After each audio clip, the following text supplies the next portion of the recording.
Je vous rappelle, frères, l'évangile que je vous ai annoncé, que vous avez reçu, dans lequel vous avez persévéré et par lequel vous êtes sauvés, si vous le retenez dans les termes où je vous l'ai annoncé. Autrement, vous auriez cru en vain.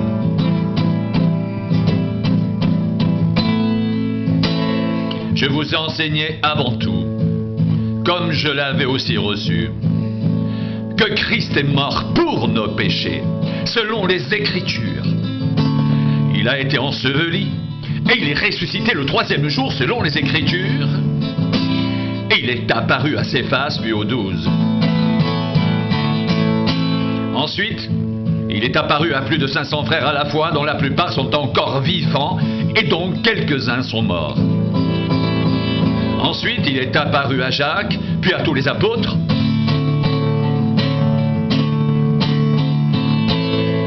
Après eux tous, il m'est apparu à moi, comme à l'avorton, car je suis le moindre des apôtres. Je ne suis pas digne d'être appelé apôtre, parce que j'ai persécuté l'Église de Dieu. Par la grâce de Dieu, je suis ce que je suis. Et sa grâce envers moi n'a pas été vaine, loin de là. J'ai travaillé plus que tous. Non pas moi toutefois, mais la grâce de Dieu qui est avec moi. Ainsi donc, que ce soit moi, que ce soit eux. Voilà ce que nous prêchons, et c'est ce que vous avez cru.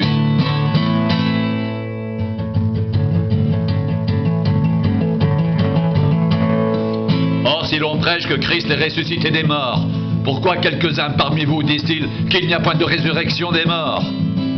S'il n'y a point de résurrection des morts, Christ non plus n'est pas ressuscité. Et si Christ n'est pas ressuscité, notre prédication est donc vaine, et votre foi aussi est vaine. Il se trouve même que nous sommes de faux témoins à l'égard de Dieu, puisque nous avons témoigné contre Dieu qu'il a ressuscité Christ, tandis qu'il ne l'aurait pas ressuscité si les morts ne ressuscitent point. Car si les morts ne ressuscitent point, Christ non plus n'est pas ressuscité. Et si Christ n'est pas ressuscité, votre foi est vaine. Vous êtes encore dans vos péchés. Et par conséquent aussi, ceux qui sont morts en Christ sont perdus. Si c'est dans cette vie seulement que nous espérons en Christ, nous sommes les plus malheureux de tous les hommes. Mais maintenant, Christ est ressuscité des morts, il est les prémices de ceux qui sont morts. Car puisque la mort est venue par un homme, c'est aussi par un homme qu'est venue la résurrection des morts. Et comme tous meurent en Adam, de même aussi tous revivront en Christ.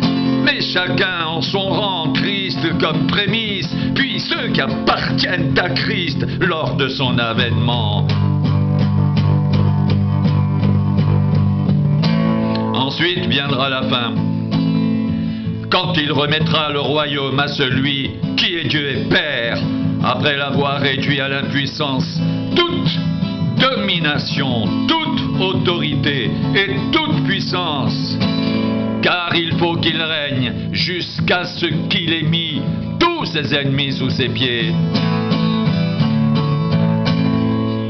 Le dernier ennemi qui sera réduit à l'impuissance, c'est la mort. Dieu, en effet, a tout mis sous ses pieds. Mais lorsqu'il dit que tout lui a été soumis, il est évident que celui qui lui a soumis toute chose est excepté. Et lorsque toutes choses lui auront été soumises, alors le Fils lui-même sera soumis à celui qui lui a soumis toutes choses, afin que Dieu soit tout en tous. Autrement, que feraient ceux qui se font baptiser pour les morts si les morts ne ressuscitent absolument pas? Pourquoi se font-ils baptiser pour eux? Et nous, pourquoi sommes-nous à toute heure en péril? Chaque jour, je suis exposé à la mort. Je l'atteste, frère, par la gloire dont vous êtes pour moi le sujet en Jésus-Christ notre Seigneur. Si c'est dans des vues humaines que j'ai combattu contre les bêtes à Éphèse, Quel avantage m'en revient-il si les morts ne ressuscitent pas? Mangeons et buvons, car demain nous mourrons. Ne vous y trompez pas, les mauvaises compagnies corrompent les bonnes mœurs. Revenez à vous-même, comme il est convenable. Et ne péchez point, car quelques-uns ne connaissent pas Dieu. Je le dis à votre honte.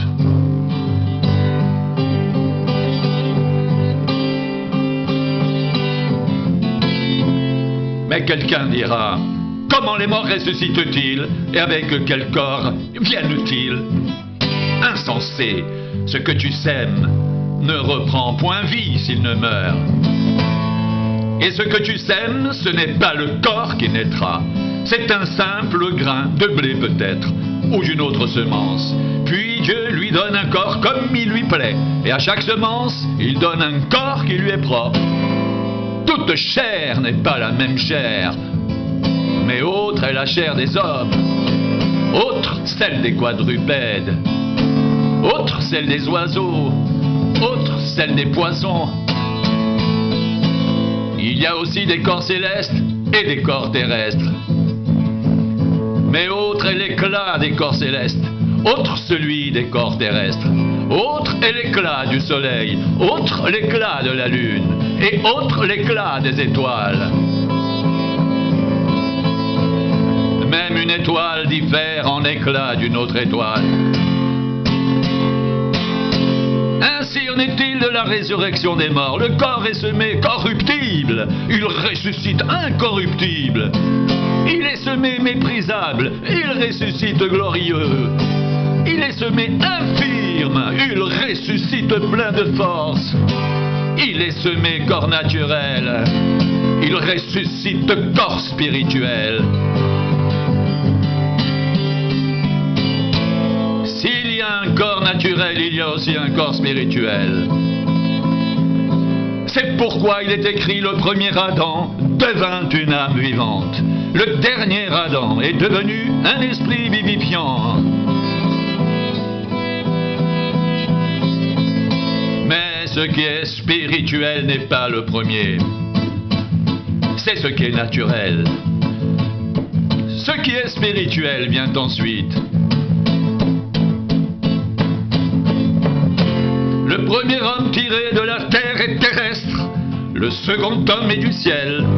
Tel est le terrestre, tels sont aussi les terrestres. Et tel est le céleste, tels sont aussi les célestes. Et de même que nous avons porté l'image du terrestre, nous porterons aussi l'image du céleste.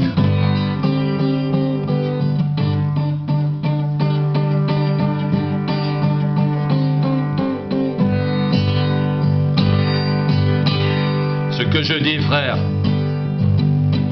c'est que la chair et le sang ne peuvent hériter le royaume de Dieu, et que la corruption n'hérite pas l'incorruptibilité. Voici, je vous dis un mystère. Nous ne mourrons pas tous, mais tous nous serons changés en un instant, en un clin d'œil, à la dernière trompette. La trompette sonnera et les morts ressusciteront incorruptibles, et nous serons changés. Car il faut que ce corps corruptible revête l'incorruptibilité, et que ce corps mortel revête l'immortalité.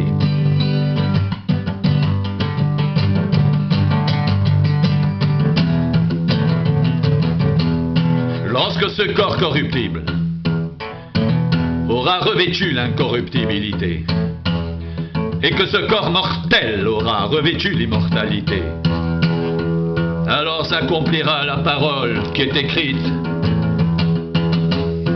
La mort a été engloutie dans la victoire. Ô mort, où est ta victoire? Ô mort, où est ton aiguillon? L'aiguillon de la mort, c'est le péché. Et la puissance du péché, c'est la loi.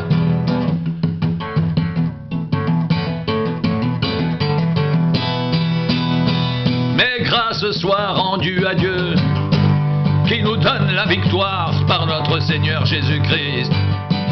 Ainsi, mes frères bien-aimés, Soyez fermes, inébranlables, travaillant de mieux en mieux à l'œuvre du Seigneur, sachant que votre travail ne sera pas vain dans le Seigneur.